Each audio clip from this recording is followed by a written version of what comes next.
पिलानी थी, 2 बार पिलानी थी, अब 10 बार हो गया, 20 बार हो गया, 25 बार हो गया, अब बंद ही होने का नाम नहीं ले रहा। यूरोप में शायद ये मास वैक्सीनेशन जरूरी है, अमेरिका और उसके आसपास के देशों में जरूरी है, भारत में ऐसा जरूरी नहीं है। क्योंकि यहां तो जो बच्चे पैदा हो रहे हैं अपनी मां के गर्भ से, अगर मां स्वस्थ है तो उसको इस तरह की कोई चांस नहीं, लेकिन आप दे रहे हैं उसको वायरस, वैक्सीन के रूप में वही वायरस आप दे रहे हैं जो पोलियो पैदा करने के लिए जिम्मेदार है। बस इतना ही अंतर है कि वो मृत स्वरूप में है, लेकिन अंदर जाके कभी जीवित हुआ तो वही पोलियो कर देगा। और ऐसे में आपको हजारों केस दिखा सकता हूं इस देश में जिनको पोलियो वैक्सीन देने के बाद ही पोलियो हुआ है। मैं स्वयं भी चिकित्सा का कार्य करता हूं, लेकिन सेवा के लिए, पैसे के लिए नहीं। मेरे पास हर साल में ऐसे सैकड़ों बच्चे आते हैं जिनकी मां शिकायत करती है, और अजी भाई इनको पोलियो वैक्सीन दिया, अभी देखो फिर पोलियो हो गया, चक्कर क्या है? तो उसको मैं समझाता हूं, समझ में नहीं आता उनको, शायद उसको नहीं देते तो कभी नहीं होता। कम से कम मेरी जनरेशन में जितने लोगों को मैं जानता हूं किसी ने पोलियो वैक्सीन नहीं लिया, हम में से तो किसी को पोलियो नहीं हो गया। कारण क्या है? हमको बचाने वाला सूर्य है, हर दिन है। और गर्मियों में जब सूर्य का तापमान 50 डिग्री चला जाता है तो आप तो परेशान होते हैं गर्मी से, लेकिन वो अच्छा है क्योंकि वो 50 डिग्री तक पहुंचकर सब जीवाणु कीटाणुओं को साफ कर देगा। हमें ऐसी कोई जरूरत नहीं है, लेकिन अंधाधुंध बिना सोचे, बिना विचारे, बिना समझे हम ये सब कर रहे हैं। उसके दुष्परिणाम में बीमारियां बढ़ रही हैं। और एक दूसरा काम हम क्या कर रहे हैं? मैंने आपसे कहा कि यूरोप में भयंकर ठंड है। भयंकर ठंड है तो प्रकृति ने उन्हें कुछ भी नहीं दिया। कारण क्या है? आप जरा थोड़ी देर ऐसी कल्पना करो कि बर्फ की मोटी मोटी परत खेत में 6-6 महीने है, 8-8 महीने खेत में बर्फ जमी हुई है। अब इसमें कुछ उगेगा, कुछ पैदा होगा खेत में? हम कितना भी बीज डालें, खेत में से घास का तिनका नहीं उगने वाला, क्योंकि घास का तिनका भी उगने के लिए सूर्य की धूप लगती है, सूर्य का प्रकाश लगता है। आपके पास कितना भी अच्छा बीज हो, कितना भी अच्छा खेत हो और कितनी भी अच्छी खाद हो, जो सूर्य का प्रकाश नहीं है तो बीज में से अंकुरण भी नहीं होता। तो यूरोप और अमेरिका के इलाके में खेत की मिट्टी में से कुछ पैदा नहीं होता। ले लेके उनके यहाँ 2-3 फसलें होती हैं, वो भी तब जब गर्मी आ जाती है। गर्मी तो बहुत आती नहीं है उनके यहाँ, लेकिन सूर्य थोड़ा दिखाई देता है साल में 2-3 महीने, उन्हीं दिनों में कुछ उनके यहाँ होता है। एक तो गेहूं हो जाता है कुछ देशों में, दूसरी हो जाती है मक्का, भुट्टा, और तीसरा कुछ देशों में हो जाती है कपास। चौथी कोई चीज उनके यहाँ ज्यादा होती नहीं। ज्यादा चीजों को वो बाहर से मंगाते हैं। अब उनके पास एक ही चीज है, गेहूं। तो क्या खाएंगे? कोई गेहूं खाएंगे, बाजरी तो कल्पना नहीं कर पाएंगे। और ये गेहूं कुछ ही देशों में होता है, सब जगह नहीं होता, ये भी ध्यान रखिए। भारत में 6,32,000 गांव हैं। सरकार के आंकड़े बताते हैं कि कुछ गांवों के हिस्से 2 कर दिए हैं, तो अब उनकी संख्या 8,32,000 के आसपास है। भारत के 8,32,000 गांव में कहीं भी चले जाइए, किसी भी गांव में गेहूं हो जाएगा। कहीं भी चले जाइए, किसी भी गांव में मक्की आ जाएगी, कहीं भी चले जाइए बाजरा हो जाएगा, कहीं भी चले जाइए धान हो जाएगा। राजस्थान के कुछ इलाकों को छोड़कर जहां बहुत सूखा है, बाकी बहुत सारी जगह धान हो जाएगा। दालें हो जाएंगी, अरहर की दाल, मूंग की दाल, मसूर की दाल, उड़द की दाल, सब तरह की दालें हो जाएंगी। सरसों हो जाएगी, तिल हो जाएगा। माने जो कुछ हमें जीवन में चाहिए वो सब हिंदुस्तान के लगभग सभी गांवों में हो जाएगा। यूरोप में ऐसा नहीं है। यूरोप की तो सबसे बड़ी मजबूरी ये है कि गेहूं कुछ इलाके में होगा, मक्की कुछ दूसरे इलाके में होगी, कपास किसी तीसरे इलाके में होगी। सब्जियां होने की कल्पना उनके देश में हो नहीं पाती, क्योंकि सब्जियों को होने के लिए सबसे ज्यादा सूर्य का प्रकाश लगता है, और ज्यादा सूर्य का प्रकाश मिल नहीं पाता तो सब्जियां हो नहीं पाती। थोड़ी बहुत दाल बाल हो जाती है।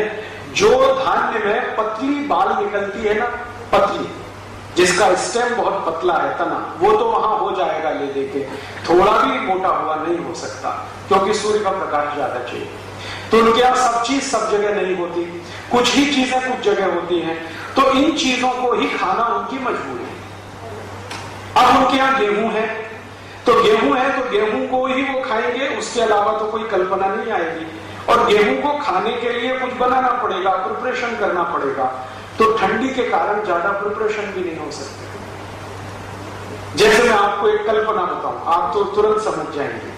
आपने गेहूं का आटा गूंदना शुरू किया, कल्पना करिए, अचानक से तापमान 0 के नीचे चला गया, तो आटा ही नहीं गूंद पाएंगे आप। आपकी जो उंगलियां है ना, एकदम जाम हो जाएगी, इनमें फ्लेक्सिबिलिटी चली जाएगी। और 0 के नीचे 5 डिग्री गया, 10 डिग्री गया, तो ये तो हिलाना भी मुश्किल हो जाएगा हाथ का। और जो आटे में पानी मिलाया है वो तो कुछ और ही हो जाएगा, वो पानी ही बर्फ हो जाएगा। आटा को बर्फ में कैसे मिलाएंगे? तो रोटी नहीं बनेगी। इसलिए यूरोप में कोई रोटी बनाना नहीं जानता, रोटी नहीं बना पाते। गेहूं है, गेहूं का आटा है, लेकिन रोटी बनाना नहीं है उनके यहां, जानता भी नहीं है, क्योंकि उनकी प्रकृति मजबूर करती है उनको कि तुम बना ही नहीं सकते रोटी। रोटी तो उन्हीं देशों में बन सकती है जहां तापमान समशीतोष्ण होता है, उंगलियां भी काम करती रहे, हाथ की कलाइयां भी काम करती रहे, आटा और पानी का बैलेंस बना रहे, तो रोटी बनने का काम शुरू हो सकता है। उनके यहां तो संभव नहीं है। तो वो करते क्या है, आटे को सड़ाते हैं, जिसको आप कहते हैं ना फर्मेंटेशन, फर्मेंटेड करते हैं। और सड़े हुए आटे में से सिर्फ पाव रोटी ही बन सकती है, रोटी नहीं बन सकती।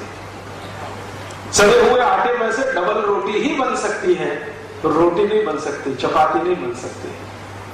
तो वो बेचारे मजबूर हैं कि आटे को सड़ाएं और सड़ने के लिए बड़े बड़े टैंक बनाएं, उन टैंकों का टेम्परेचर मेंटेन करें, बाहर की दुनिया से उन टैंकों को काट के रखें, क्योंकि फर्मेंटेशन के लिए भी थोड़ी गर्मी लगती है।